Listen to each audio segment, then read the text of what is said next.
Assalamualaikum everybody. Welcome to DK Study Hubs. Today's session number 15. And today we are going to discuss about a very interesting topic, which is called multiplier or accelerator and the theory of multiplier and accelerator.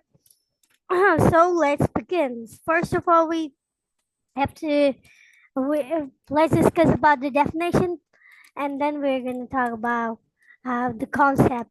So the multiplier, according to Keynes, he was an economist of that time, established a precise relationship between the propensity to consume between aggregate employment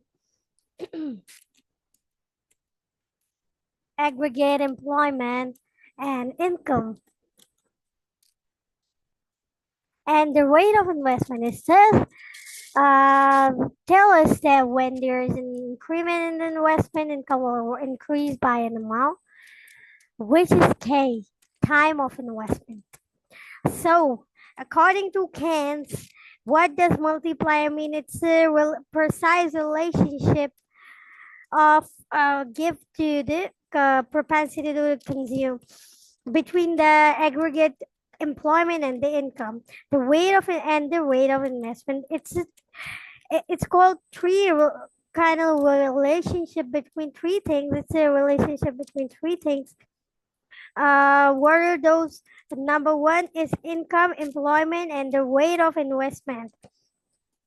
So they're correlated with each other. Combining all these three concepts, we made the new theory, which is called theory of multiplier. So the functional formula of multiplier is multiply is denoted as K. So the formula representing K is equals to the delta Y divided by delta I, which is also called change in income. The delta means change in income. K means multiplier, or here K means multiplier, and the Y means income, as we all know, and I means investment. So this formula shows the relationship and the basic concept of multiplier. तो multiply क्या है? एक तीन चीजों के बीच का relation है. इसको प्रिसाइज करें तो एक प्रोपेंसिटी टू कंज्यूम का एक प्रिसाइज रिलेशनशिप है, जो कि एक aggregate employment, income and rate of investment को शो कर रहा होता है. इसके फॉर्मूले से हम इजीली पता लगा सकते हैं कि व्हाट इज मल्टीप्लायर. तो अब देख लेते हैं मल्टीप्लायर और मार्जिनल प्रोपेंसिटी टू कंज्यूम का क्या रिलेशन है और ये कैसे एक दूसरे से रिलेट करते हैं. तो multiplier and propensity to consume, the multiplier closely related to the consumption function. जैसे अभी हमने ऊपर भी पढ़ा कि मल्टीप्लाई, क्योंकि ये सारी जैसे हमने लास्ट क्लास में पढ़ा था कि ये तीनों चारों चीजें एक दूसरे से रिलेटेड होती हैं. ये इनकम, कंजम्पशन, सेविंग, इन्वेस्टमेंट, ये सारी चीजें एक दूसरे से रिलेटेड है. तो इसलिए ये तीनों या कुछ ना कुछ मिला के ये कोई एक नई चीज फॉर्म कर रही होती है. तो multiplier marginal propensity to consume का क्या रिलेशन है? They are very closely related to the consumption function or marginal propensity to consume. Marginal propensity to consume, आपको याद होगा कोई भी चीज हम लोग उसकी जो चेंज हम लोग निकाल रहे होते थे, तो उस चेंज को हम कहते थे मार्जिनल प्रोपेंसिटी टू कंज्यूम या मार्जिनल प्रोपेंसिटी टू सेव.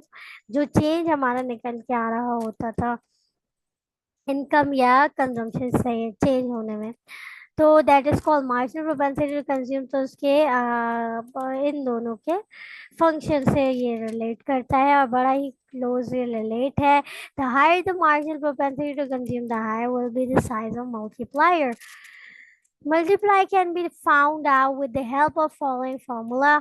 उसके बाद हम लोग इसको किस तरह से निकाल सकते हैं वो नीचे यहाँ फार्मूला गिवन है कि मैंने पहले भी बताया है कि का मतलब है multiplier K is representing multiplier and MPC is as usual um,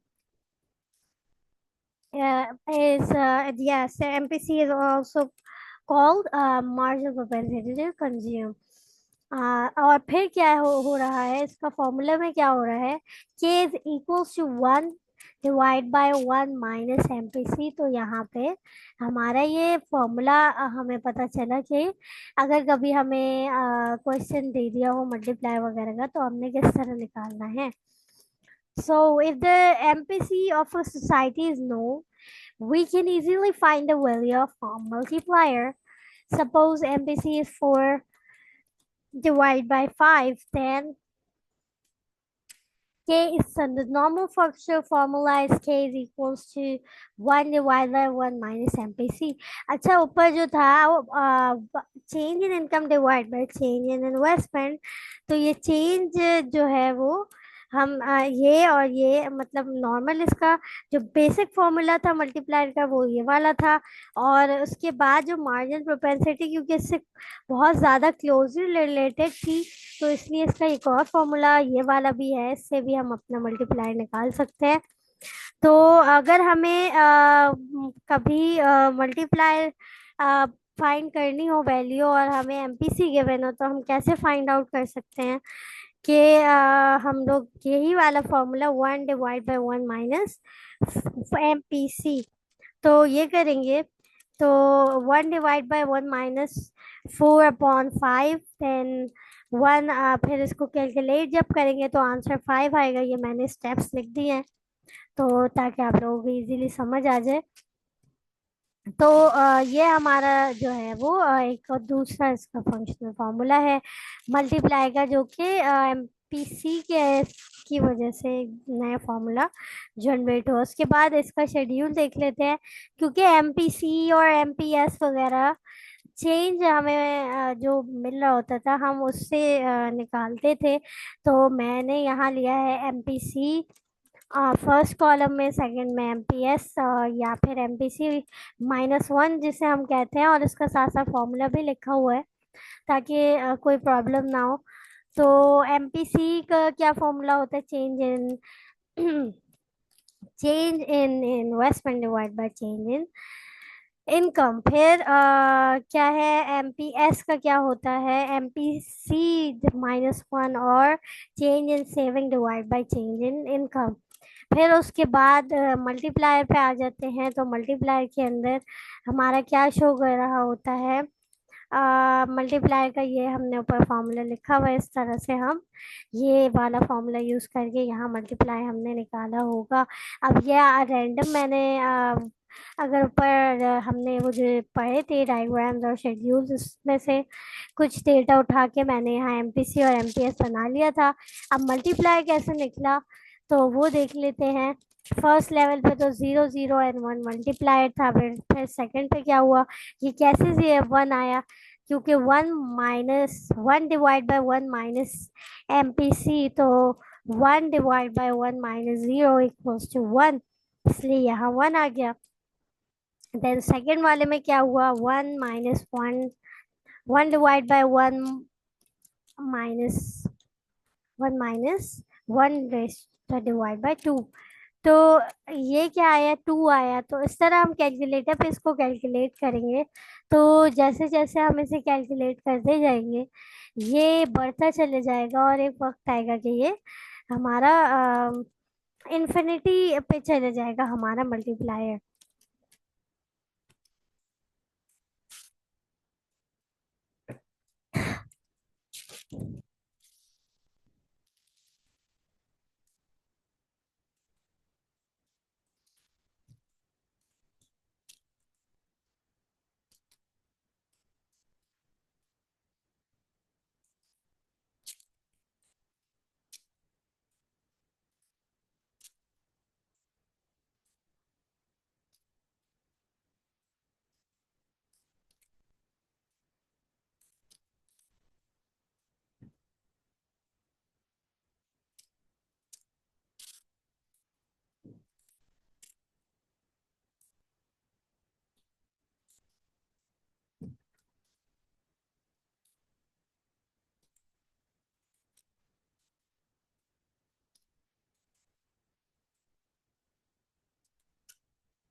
तो हम बात कर रहे थे मल्टीप्लाई की। तो इसका शेड्यूल जो था वो कुछ इस तरह का था।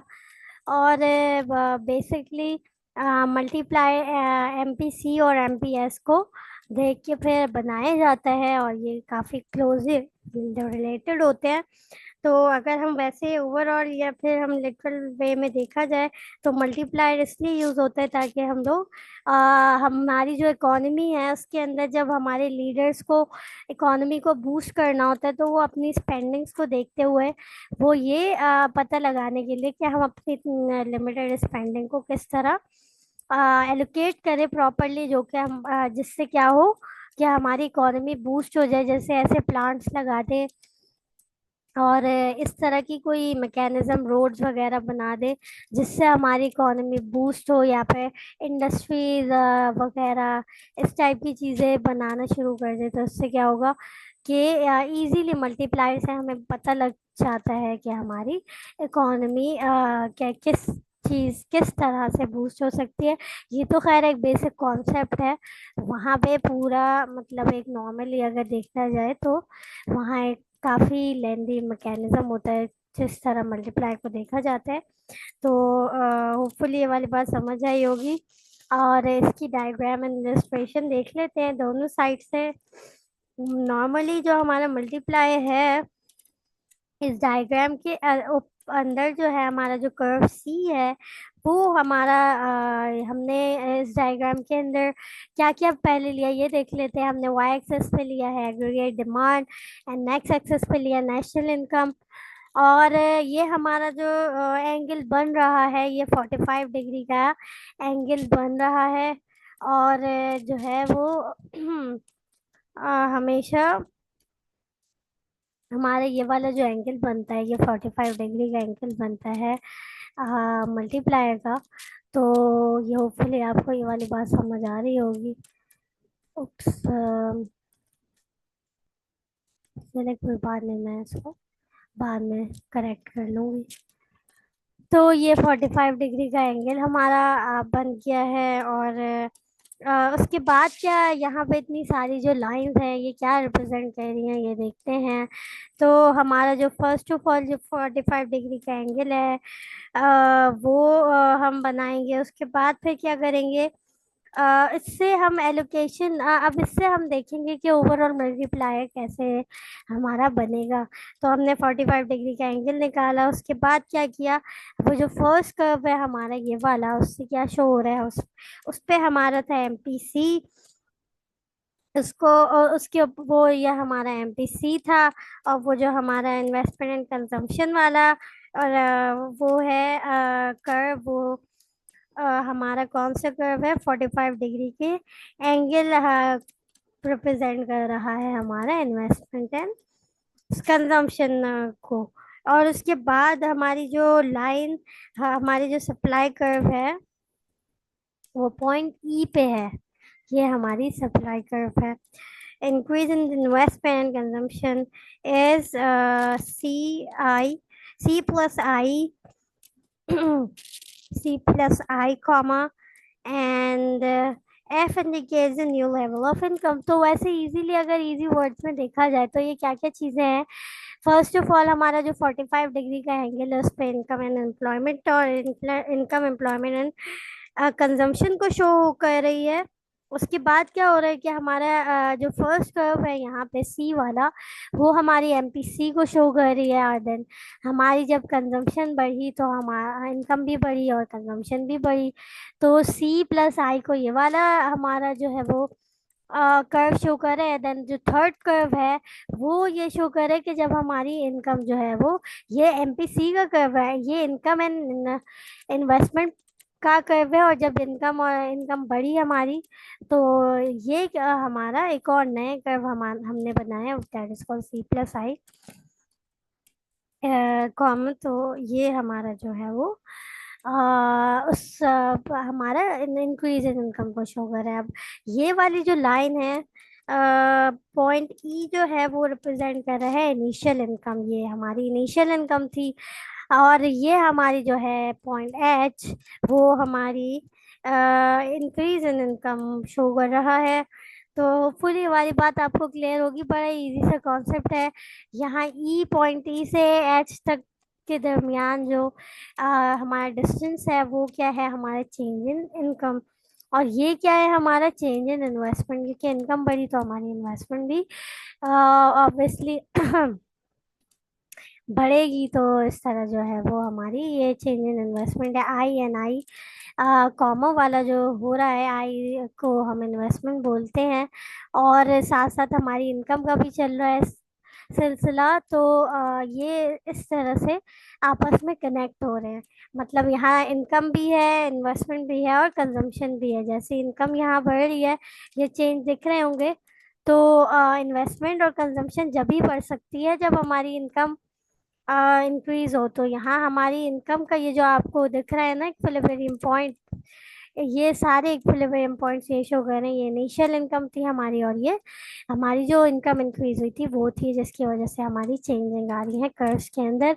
तो होपफुली आप लोगों को ये वाली बात क्लियर होगी। इसकी एक्सप्लेनेशन में भी यही एग्जैक्ट बात लिखी है। आप लोग अपनी वीडियो रोक के अगर आप रिकॉर्डेड देख लें तो पढ़ लें, वरना मैं आपको कुछ 5 to 10 मिनट दे देती हूँ। आप लोग इसको रीड कर लें, या बल्कि 1 मिनट भी काफ़ी रहेगा, आप लोग जल्दी से इसे रीड कर लें।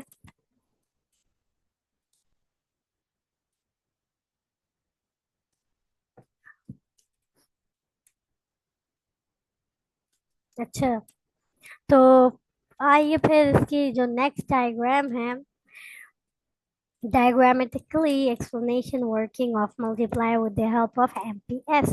अब MPS के हेल्प से, with the help of MPS, हम लोग किस तरह से एक्सप्लेनेशन और वर्किंग दिखा सकते हैं मल्टीप्लाई की with the help of MPS। तो इसके अंदर दिखा रहे हैं कि एमपीएस के थ्रू हमारी किस तरह से वर्किंग होती है मल्टीप्लाई की। तो हम एक्सप्लेनेशन फिर साथ साथ ही पढ़ लेते हैं कि in this diagram MPS is taken as 1/3 S dash S is the saving curve. ये जो है हमारा सेविंग कर्व है, ये जो यहाँ एस दिख रहा है आपको।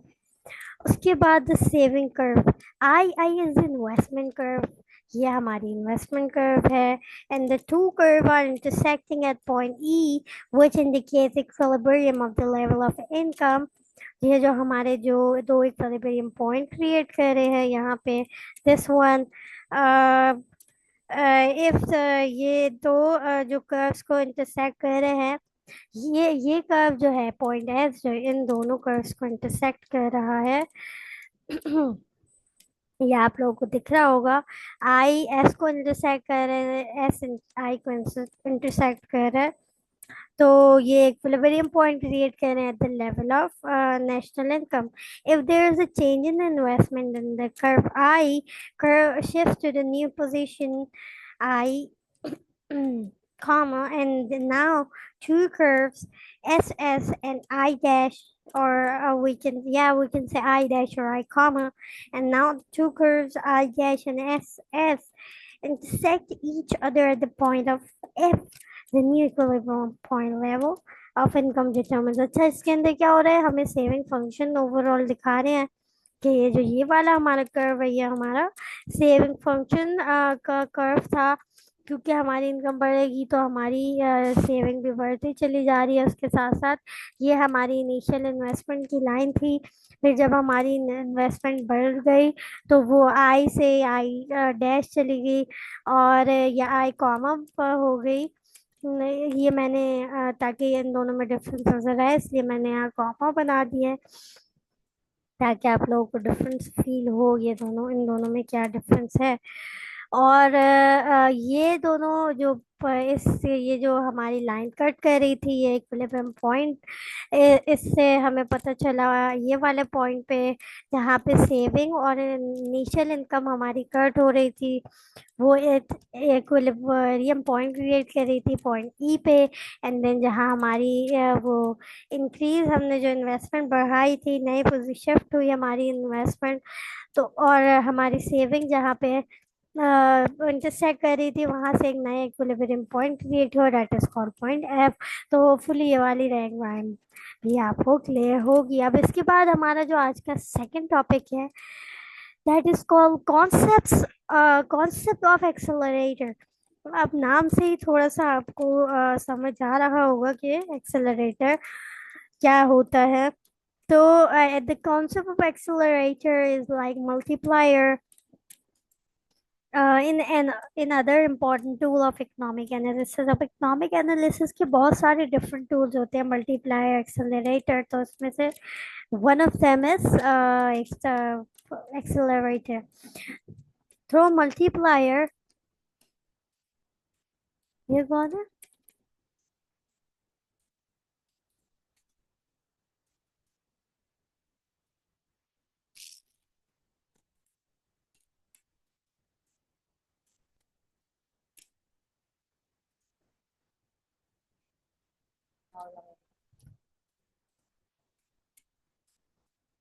मोबाइल में थोड़ी ले सकते हैं।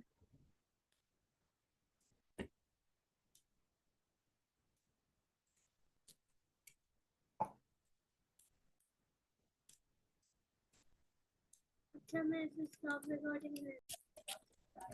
अच्छा जी, हम लोग एक्सलेटर का कॉन्सेप्ट डिस्कस कर रहे थे, बीच में जो है वो डिस्टॉर्शन आ गई, इंटरनेट कनेक्टिविटी का इशू हो गया था। तो हम लोग बात कर रहे थे एक्सेलरेटर पे। तो ओवरऑल मैं आप लोगों से ये कह रही थी कि दो हमारे जो ऐसे टूल्स होते हैं जिससे इकोनॉमिक बूस्ट मिलता है और एनालिसिस कर सकते हैं, that is called accelerator and multiplier. तो the concept of accelerator, like the concept of multiplier, is another important tool of economic analysis. Through multiplier and accelerator, concepts are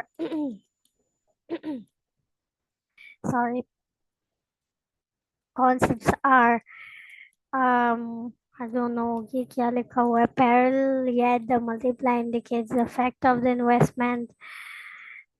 let me check कि ये मैंने क्या लिखा है। थोड़ा सा हो जाता है स्पेलिंग मिस्टेक्स तो। Through the multiplier and accelerator concepts are parallel, yet the multiplier indicates the effect of investment and consumption as well as income and employment, whereas accelerator show the effect of change in the consumption on investment and employment. Besides, the multiplier show the dependence of consumption on investment. The accelerator and on the other hand shows the dependence of investment on consumption। तो ये जो है accelerator होता है। Accelerator क्या होता है, इन दोनों वो होते हैं आपस में एक दूसरे से सिमिलर है, एक्सेलरेटर एंड मल्टीप्लाई। यहाँ पे अगर वन ऑन वन हैंड, अगर मल्टीप्लायर जो है इन्वेस्टमेंट, एम्प्लॉयमेंट, कंजम्पशन का हमें रिलेशन शो करता है, तो दूसरी साइड पे हमारा एक्सेलरेटर जो है इम्पोर्टेंस हमारी बताता है और डिपेंडेंस बताता है इन्वेस्टमेंट ऑन कंजम्पशन। तो वो हमारी कितनी डिपेंडेंस है कंजम्पशन और इन्वेस्टमेंट पर। और एक्सेलरेटर के अंदर सॉरी मल्टीप्लाई के अंदर जो है इन्वेस्टमेंट, कंजम्पशन, एम्प्लॉयमेंट, इनकम की बात हो रही थी।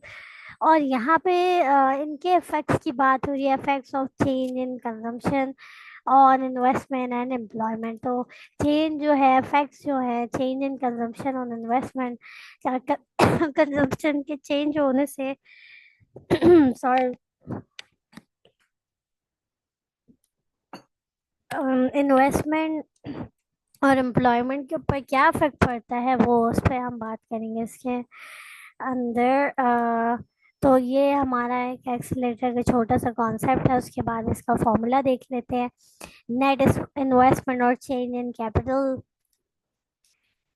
divided by change या delta in consumption। Delta means change in consumption from preceding period। फिर उसके बाद क्या है कि इसके अंदर ऊपर भी हमने यही पढ़ा कि चेंज ये इफेक्ट देखता है, दोनों के इफेक्ट्स क्या आ रहे हैं और फिर वो एक्सेलरेटर बताता है। तो suppose in certain society a certain period of time its consumption increases from certain amount rupees 50 million as a result, such as In consumption, its investment increases by 20 million according to the mention above. तो 50 million से हमारी consumption increase हो गई और investment हमारी increase हो गई 200 million से।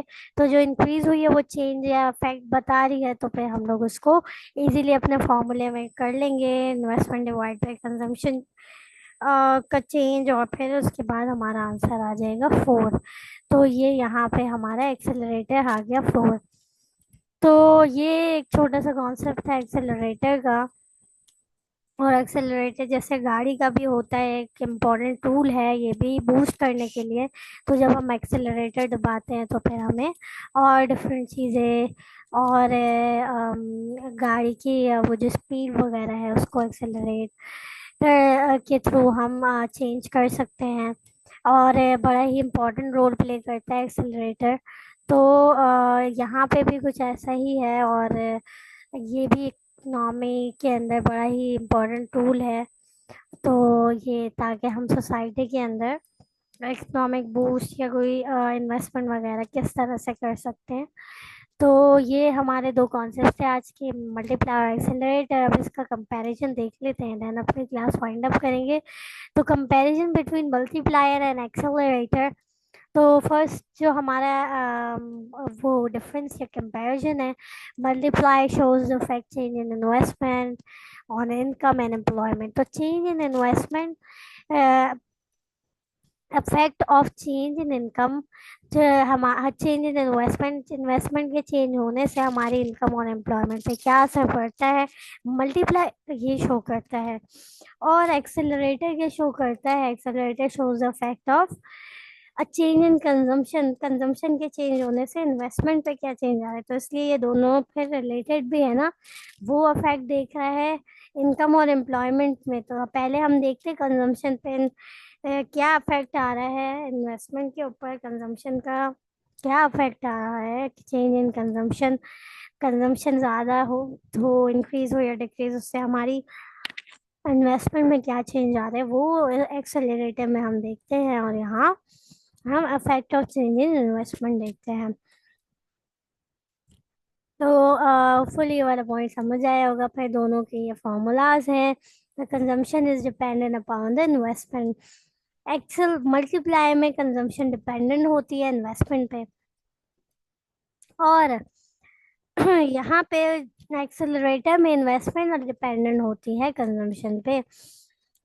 तो होपफुली ये वाला पॉइंट भी क्लियर होगा। सी कंजम्पशन इज इक्वल्स टू आई यानी कि इन्वेस्टमेंट, एंड यहाँ पे इन्वेस्टमेंट इज इक्वल्स टू सी। तो यहाँ हमें दिख रहा है कि ये इंडिपेंडेंट और ये डिपेंडेंट वेरिएबल है, और यहाँ पे भी ये इंडिपेंडेंट और ये डिपेंडेंट वेरिएबल है। उसके बाद थर्ड पॉइंट है depends upon the marginal propensity to consume. हमने ऊपर भी देखा था, पूरा शेड्यूल उस पर बात की थी कि मार्जिनल प्रोपेंसिटी टू कंज्यूम पे कैसे डिपेंड करता है हमारा मल्टीप्लायर। और ये क्या होता है, depend upon the durability of machine, क्योंकि एक्सेलरेटर क्योंकि नाम से ही जाहिर है, तो इसकी ड्यूरेबिलिटी ऑफ मशीन जो है वो डिपेंड करता है उसकी ड्यूरेबिलिटी पे। एक्सेलरेटर ठीक है। अच्छा, फोर्थ पॉइंट क्या है, multiply depend on psychological factors. तो मल्टीप्लाई हमारे साइकोलॉजिकल फैक्टर्स पे डिपेंड करता है, और एक्सेलरेटर किस पे, टेक्नोलॉजिकल फैक्टर्स पे हमारे डिपेंड करता है, क्यों ये तो ऑब्वियस सी बात है। अच्छा, उसके बाद फिफ्थ जो हमारा कंपैरिजन है, requires constant increase in investment for the purpose of increase in the level of income. तो एक किसकी रिक्वायरमेंट है कि कांस्टेंट इंक्रीज इन इन्वेस्टमेंट साथ साथ होती रहे, जिसकी वजह से फिर लेवल ऑफ इनकम भी इंक्रीज हो। और यहाँ दूसरी तरफ एक्सेलरेटर जो है, it demands increase in the consumption to increase in the investment. ये क्या देखता है कि अगर कंजम्पशन में इंक्रीज आएगा तो फिर इन्वेस्टमेंट में भी इंक्रीज खुद ही इंक्रीमेंट हो जाएगा। अच्छा, it discussed with the autonomous investment while it assumed that induced investment will affect upon the um will not affect upon the autonomous investment। तो इसका क्या मतलब है, it discuss with autonomous investment. तो ये ऑटोनमस इन्वेस्टमेंट को discuss करता है और assume that induced investment will not affect upon autonomous investment। मतलब ये अज्यूम करते हैं कि induced investment autonomous investment को नहीं जो है वो अफेक्ट करेगी, और ये सिर्फ ऑटोनमस इन्वेस्टमेंट को ही डिस्कस करते हैं। On the other hand accelerator जो है वो किस चीज़ को डिस्कस करता है, वो सिर्फ डिस्कस करता है हमारी इंड्यूस इन्वेस्टमेंट को, and ignores autonomous investment. Auto और इंड्यूस इन्वेस्टमेंट के दोनों का आपको लोगों को डिफरेंस बताया गया था, तो होपफुली याद होगा। ऑटोनमस इन्वेस्टमेंट्स एक कॉन्स्टेंटली बढ़ने वाली इन्वेस्टमेंट होती है, जो एक कांस्टेंट वे में बढ़ रही होती है। और इंड्यूस इन्वेस्टमेंट जो है वो एक लाइन की तरह पैरेलल, या फिर हमारी टिल्टेड लाइन की तरह हमारी, और इस तरह से कुछ इस तरह से हमारी बढ़ रही होती है। तो that is called induce investment. उसके बाद जो हमारा लास्ट पॉइंट है, multiplier work as reducing reduction of the income as it does increase in the income। तो ये बड़ा ही इम्पोर्टेंट पार्ट प्ले करता है, जैसे इनकम इंक्रीज करने में, क्योंकि यहाँ पे हम देख रहे हैं कि इन्वेस्टमेंट जो है वो इंडिपेंडेंट है, और तो इसलिए ये बड़ा ही इम्पोर्टेंट रोल प्ले करता है हमारी increasing of income. Where the accelerator is restricted in the downward direction to rate replacement of capital। तो एक्सेलरेटर जो है वो क्योंकि हमने इसका फॉर्मूला ऊपर पढ़ा था, तो कैपिटल वगैरह की capital change in capital investment या फिर चेंज इन कैपिटल को डील कर रहा होता है एक्सेलरेटर। तो ये बड़ा ही डाउनवर्ड डायरेक्शन के अंदर वर्क कर रहा होता है, मतलब रिप्लेसमेंट वगैरह, रेट ऑफ रिप्लेसमेंट वगैरह जैसे हमारे उसके अंदर आ रहे होते हैं कैपिटल में, कैपिटल गुड्स वगैरह में, तो उसमें भी वो साथ साथ देख रहा होता है, क्योंकि मशीनरीज और डेप्रिशिएट होती है मशीन वगैरह, फर्नीचर। एक उनकी हमेशा के लिए तो लाइफ नहीं होती, तो एक यूजफुल लाइफ उसकी होती है, उसके बाद वो फिर ख़त्म हो जाती है। तो यही बात लिखी है हमारे आखिरी पॉइंट में। तो होपफुली आज के सेशन बहुत ही छोटा सा और आसान सा था, आप लोगों को समझ आया होगा। अगर कोई भी कंफ्यूजन हो तो आप लोग कमेंट्स के अंदर लिख के पूछ सकते हैं, या फिर क्लास के बाद हम लोग अपने क्यूए सेशन में सारा डिस्कस करेंगे, तो उसके अंदर आप लोग पूछ सकते हैं। तो इंशाल्लाह फिर आपसे नेक्स्ट क्लास में मुलाकात होगी। जब तक के लिए अपना बहुत सारा ख्याल रखिएगा। अल्लाह हाफिज़।